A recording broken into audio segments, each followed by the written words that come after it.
guys, mayong buntag na napuntaan ning ato ang weekly routine, pero nahulog ni nagkaroon og 10 days na ang amuang interval mag spray na punta para sa gatoka.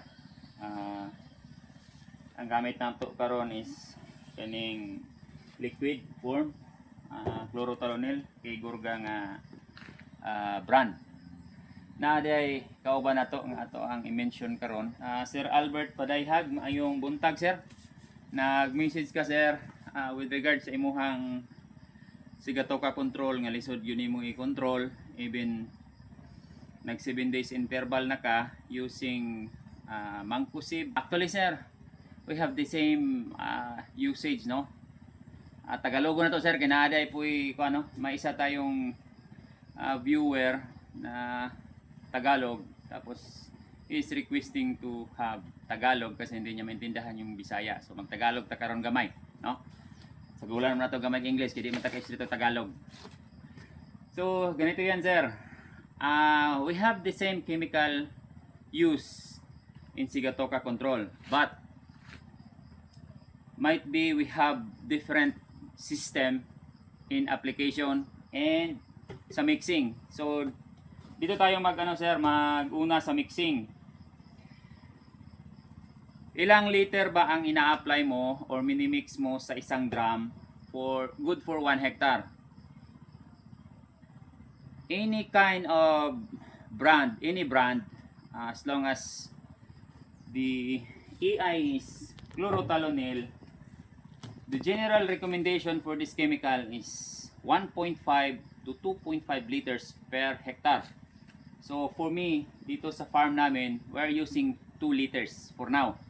But on the time that yung mataas ang pressure ng Sigatoka, we used to have 2.5 liters. Pero pag ganitong maganda na, pwede ka maging 2 liters or even 1.5 para mas lesser yung gasto. And even we extended the number of days kasi favorable sa ngayon yung pag-spray natin kasi nga mainit, no? Pero ting ulan, doon mas malakas ang pressure ng Sigatoka, mas mabilis silang kumalat sa dahon.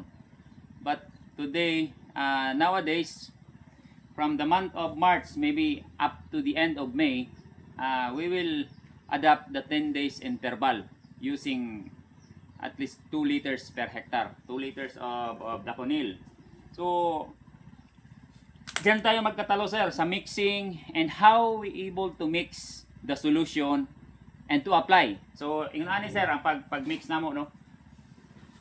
We put at least 1/3 or even 1/2 of the needed water, tong kinahanglan ni mga tubig ba. We put it on a drum sa imuhang mixing tank. Then ito pa no, may seal pa yung natin, yung chemical kasi 4 liters packaging lang ito. We have another packaging sa ganito, itong chemical na to. We have 20 liters and we have 1 liter na packaging. So sa ngayon we will put 2 liters, no? Okay. So first, unang litro. Then ito pangalawa. Nasa mixing talaga yan sir, ang isang factor na maganda yung resulta ng ng spray. So during mixing, you have to mix it homogeneous, meaning homogeneous, isang stroke lang. If kung gumagamit ka ng clockwise and then be it clockwise for the whole duration of mixing. Pero kung nag-counterclockwise ka, kung saan yung yung favorable for you na mag-mix. So, i-mix siya homogeneously. So, for me, sa ako is mas favorable yung ganito, counterclockwise. So, ganyan.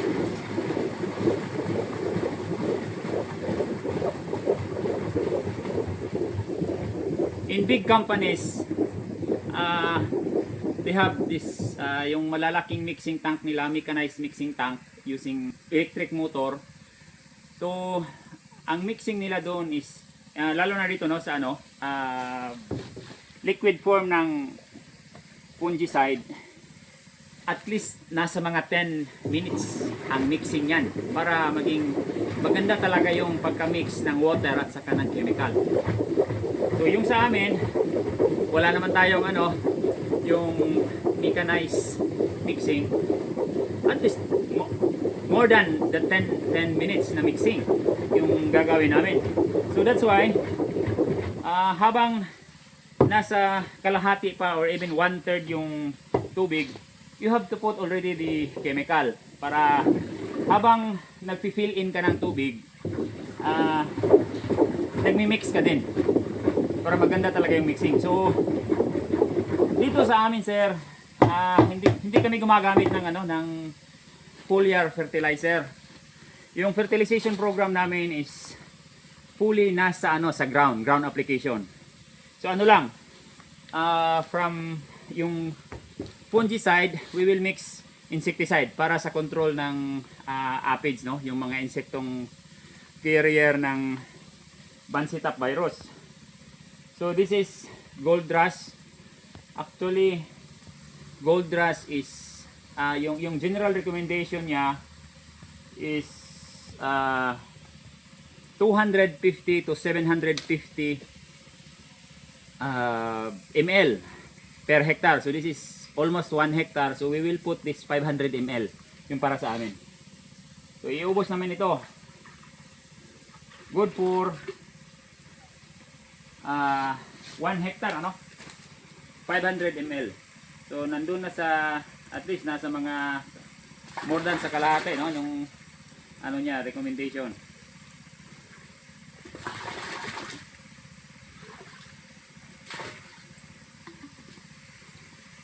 So ganyan lang sir.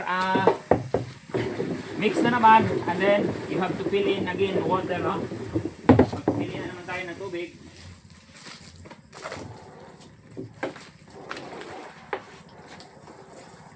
So the last time na nag-spray kami is we use Mancozeb, and you said sa message mo is gumagamit ka ng Fortuna Blue. Fortuna Blue is yung EI niyan is still Mancozeb. So we have the same usage of chemical. I mean, yung ginagamit natin na chemical.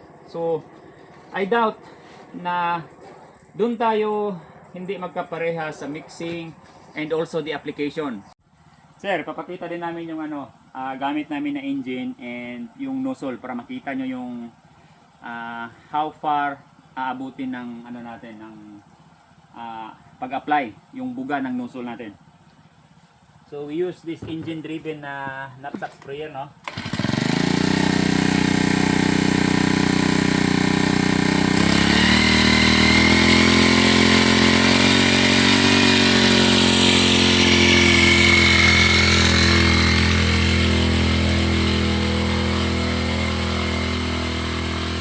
So ito yung sir, nozzle natin na pwedeng i-adjust.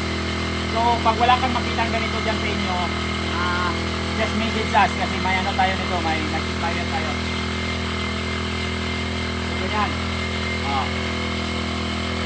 Kung gusto mo mas siya, mas mist siya, pero hindi masyadong malayo yung mararating na maabot niya, i-adjust mo lang. So ganyan. Para sa akin ito, mas maganda ito kasi mas mist yung tama ng ng chemical sa dahon. So talaga maganda yung delivery. Ganyan.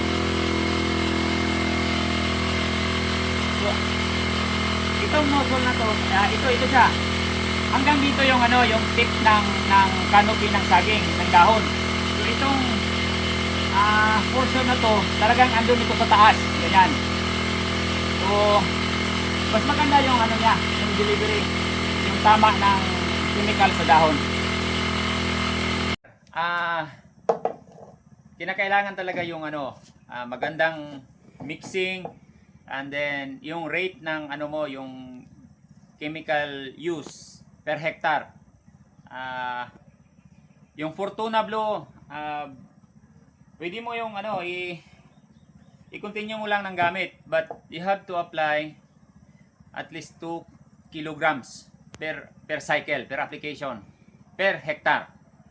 kay Basinog, mas dako, baka kung ano ba, mas malaki yung ano mo, let's say you have 2 or 3 hectares farm, then the application should be per hectare basis. So 2 kilograms per hectare.